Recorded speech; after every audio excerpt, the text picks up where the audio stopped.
ఉన్మాదం అనేది ఏ పద్ధతిలో ఉన్నా దాన్ని అణిచివేయాల్సింది తప్పదది. కాబట్టి ఈ మత ఉన్మాదం అనేది తలకెక్కినటువంటి కొంతమంది దుర్మార్గులు మరి మనం చూసాం కాశ్మీర్లో జరిగినటువంటిది. మరి అది జరగటానికి మరి కారణం ఏంటనేది కొద్దిగా లోతుల్లోకి వెళ్ళి ఆలోచిస్తే మనకు అర్థమవుద్ది. కానీ అంత ఆలోచన చేయాలంటే ఈ సమాజం పట్ల ఒక స్పృహ, ఒక ఆలోచన ఇవన్నీ ఉండాలి. మరి ఈరోజు జరిగినటువంటి నిండు ప్రాణాలు బలి తీసుకున్నారు. మరి దానికి ప్రతిచర్యగా మరి ఉన్మాదాన్ని అంతం చేయాలి అనుకున్నప్పుడు ఈరోజు భారత ప్రభుత్వం మంచి నిర్ణయమే తీసుకుంది. ఎక్కడైతే వాళ్ళని పెంచి పోషిస్తున్నారో, ఎక్కడైతే వాళ్ళ స్థావరాలు ఉన్నాయో అవన్నీ కనిపెట్టి ఈరోజు మంచి బుద్ధి చెప్తా ఉన్నారు. మరి ఈరోజు ప్రపంచ దేశాలు కూడా భారతదేశం చేస్తున్నటువంటిది ఒక మంచి పని చేస్తుంది. కాబట్టి ఇలాంటిది భారతదేశానికి మనం సపోర్ట్ చేయాలనేటువంటి ఇది ఉన్నారు. కానీ కొన్ని దుష్టశక్తులు దీన్ని వక్రీకరించి రకరకాలుగా చెప్తా ఉన్నారు. అది కాదు. కాబట్టి ఈ ఉన్మాదాన్ని ఎక్కడున్నా సరే, ఏ దేశంలో ఉన్నా సరే అందరూ దీన్ని ముక్తంగా ఖండించాల్సిందే. ఇలాంటి మనిషి ప్రాణాలు తీసేటువంటి ఒక ఉన్మాదాన్ని అందరూ దాన్ని ముక్తంగా ఖండించాలని చెప్పానని కోరుకోవాలి ప్రతి ఒక్కరు భారతీయుడిగా. అదేవిధంగా ఏ దేశంలో మతోన్మాదం జరిగినా ఆ దేశంలో దాన్ని మట్టుబెట్టాల్సిందే తప్ప మరొక మార్గం కాదు. ఈరోజు చూస్తూ ఉన్నాం. చిన్న ఉదాహరణ చెప్తాను. ఈరోజు భారతదేశంలో ప్రతి వాళ్ళు ట్యాక్స్లు కడతా ఉన్నారు. అది ట్యాక్స్ అంటే గవర్నమెంట్ ఎంప్లాయీస్ ఒక విధంగా కడతారు.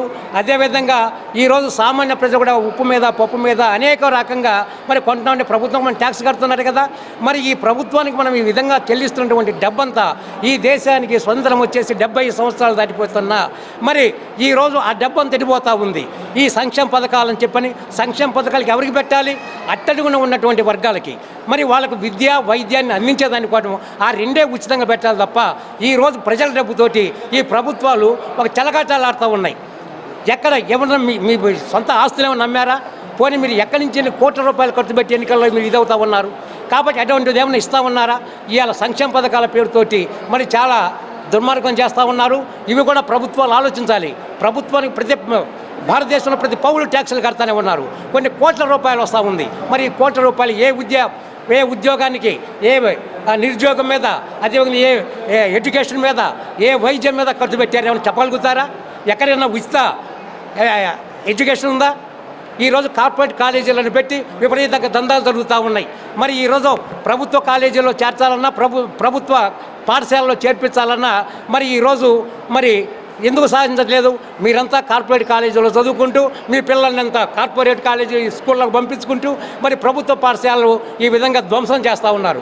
కాబట్టి ప్రభుత్వాలు ఈ దృష్టిలో పెట్టుకోవాలి.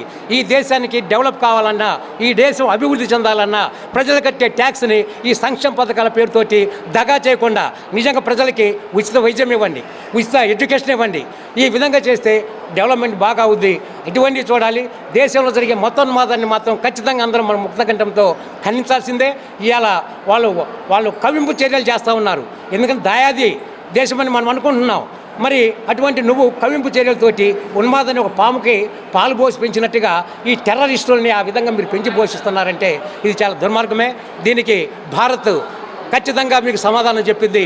కాబట్టి ఈరోజు మన ఆర్మీని మనం చాలా అప్రిషియేట్ చేయాలి ఈరోజు. కానీ పాకిస్తాన్ ప్రజల మీద చేయట్లేదు, పాకిస్తాన్ ఆర్మీ మీద, మిలిటరీ మీద చేయట్లేదు, వాళ్ళ స్థావరాల మీదనే చేస్తూ ఉంది. కాబట్టి ఇది ప్రజలందరూ ఆలోచించాలి. కాబట్టి ఈరోజు భారత ఆర్మీకి మనం సెల్యూట్ చెప్పాలి, భారత మిలిటరీకి మనం సెల్యూట్ చెప్పాలి. నిజంగా ఈరోజు నేను అడుగుతున్నాను, ఈ ఎలాంటి రాజకీయ నాయకులు మీ పిల్లల్ని ఎవరన్నా ఒక్కరినన్నా మీరు పంపించగలిగారా? ఈరోజు చెప్పండి, మీకు దమ్ము ధైర్యం ఉంటే. ఈరోజు జరుగుతున్నటువంటి దీంట్లో నిజంగా వాళ్ళు బిడ్డల్ని, కుటుంబాలను వదిలేసి సెలవులు కూడా రద్దు చేసుకొని మన దేశాన్ని కాపాడాలి, ఈ సార్వభౌమికాలను కాపాడుకోవాలి, మన దేశాన్ని రక్షించుకోవాలని చెప్పని వాళ్ళ కుటుంబాల్లో ఇప్పుడు పోతుంది. నిజంగా కళ్ళమ్మ నీళ్ళు వస్తూ ఉన్నాయి. మరి మీరు ఎందుకు అలాంటి సంస్థలలో, అలాంటి ఆర్మీలలో, అలాంటి మిలిటరీలలో మీ పిల్లల్ని ఒక్కనన్నా చేర్పించగలిగారా? నేను అడుగుతున్నాను. చెప్పే దాని దమ్ము ధైర్యం పాలకులకుందా? అది ఏ పార్టీ అయినా కావచ్చు. మీ పిల్లల్ని ఒక్కనన్నా సరే ఆర్మీలో కానీ మిలిటరీలో కానీ చేర్పించారా? అలా చేయరు. మీకేమో ప్రజల డబ్బు మీద ఒక కన్నేశారు, ప్రజల భూముల మీద కన్నేశారు, ప్రజల సంపదల మీద కన్నేశారు, ఒక భూదోపిడి, అదేవిధంగా సంపదని దోచుకుంటూ ఈ దేశాన్ని సర్వనాశనం చేస్తూ ఉన్నారు. కాబట్టి ఇప్పటికైనా కళ్ళు తెరవండి. మన భవిష్యత్తు బాగుండాలన్నప్పుడు మన బిడ్డలను కూడా కనీసం అవగాహన కల్పించి ఈ సమాజం పట్ల ఒక స్పృహ ఆలోచన కల్పించి మనం ఆర్మీని, మిలిటరీని మనం ప్రోత్సహిస్తూ మనం కూడా వాళ్ళకి చేదోడుగా వాదోడుగా ఉండి ఫేక్ ఈ పెట్టకుండా అదే నేను రిక్వెస్ట్ చేస్తూ ఉన్నాను. కాబట్టి ఈరోజు మన భారతదేశంలో నిజంగా ఇలా వైద్యం వ్యాపారం అయిపోయింది, విద్యా వ్యాపారం అయిపోయింది, ప్రతిదీ రాజకీయాలు వ్యాపారాలు అయిపోయినాయి. మరి ఆనాడు ఎంతో గొప్పగా ఉండేది రాజకీయాలు కానీ, ఎడ్యుకేషన్ కానీ విలువలతో ఎంతో గౌరవంతో ఉండేది. అటువంటిది ఈరోజు పరిస్థితి చూస్తుంటే నిజంగా చాలా బాధాకరమైన విషయం. కాబట్టి మనం ఏం చేసామంటే బయటగా వేసుకున్న సంఖ్యలను అయితే తెంచుకోగలుగుతున్నాం, కానీ మన మైండ్కి వేసుకున్న సంఖ్యలను మనం తెంచుకోలేకపోతున్నాం.